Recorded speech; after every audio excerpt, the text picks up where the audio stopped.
আসসালামু আলাইকুম ব্যারিস্টার হাসান। ওয়ালাইকুম আসসালাম। জি, আমরা জানি যে পার্সোনাল ইন্ডিপেন্ডেন্স পেমেন্টের জন্য দুইটা কম্পোনেন্ট সাধারণত অ্যাসেস করা হয়। সো এই কম্পোনেন্টগুলো কি কি এবং এগুলোর ক্রাইটেরিয়াগুলো কি? ধন্যবাদ ব্যারিস্টার সুমাইদা।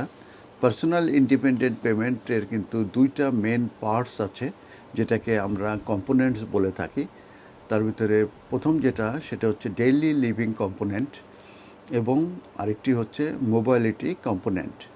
তো প্রত্যেক কম্পোনেন্ট এটা অ্যাসেসড হয়ে থাকে এবং এটা ইউজ করা হয়ে থাকে পয়েন্ট সিস্টেম বেসডের উপরে বেসিস করে। এবং সেখানে দেখা হয় যে যে এই যে লং টার্ম যে হেলথ কন্ডিশন, এটার কী অবস্থা এবং ডিসেবিলিটি এটা কিভাবে অ্যাফেক্ট করে ওই ইন্ডিভিজুয়ালের যে অ্যাবিলিটি আছে টু ডু এভরিডে টাস্ক। আর এই ক্ষেত্রে যেটা আরও ডিটেলস হয়তো আপনারা গাইডেন্স কিংবা যারা ক্লেম করতে চান, ইউকে গভর্নমেন্ট পিআইপি গাইডেন্সে আরও ডিটেলস আছে। তারপরে আমি আপনাদের সঙ্গে আরেকটু ডিটেলস শেয়ার করি।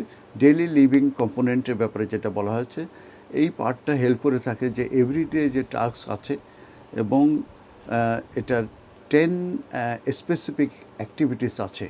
প্রথম হচ্ছে প্রিপেয়ারিং ফুড, দেখবে যে আপনি ফুড প্রিপেয়ারিং করতে পারেন কিনা, টেকিং নিউট্রিশন যেটা ইটিং এবং ড্রিঙ্কিং আপনি করতে পারেন কিনা, managing therapy or monitoring A health condition, washing এবং বাথিং করতে পারেন কিনা, managing toilet needs or incontinence, dressing এবং আনড্রেসিং আপনি করতে পারেন কিনা, communicating verbally, talking and listening এটার আপনার কমিউনিকেশন করতে পারেন কিনা, reading and understanding science symbols and words, engaging with other people face to face যেটা মিক্সিং বলা হয়ে থাকে, এবং মেকিং বাজেটিং ডিসিশনস, ম্যানেজিং মানি।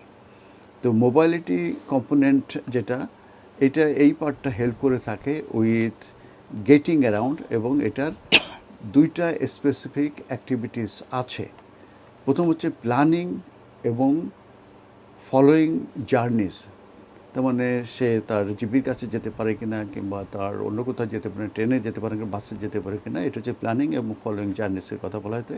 এবং মুভিং অ্যারাউন্ড ফিজিক্যালি, যে 200 ফিট পর্যন্ত সে যেতে পারে কিনা, সেটা মূলত দেখা হয়ে থাকে।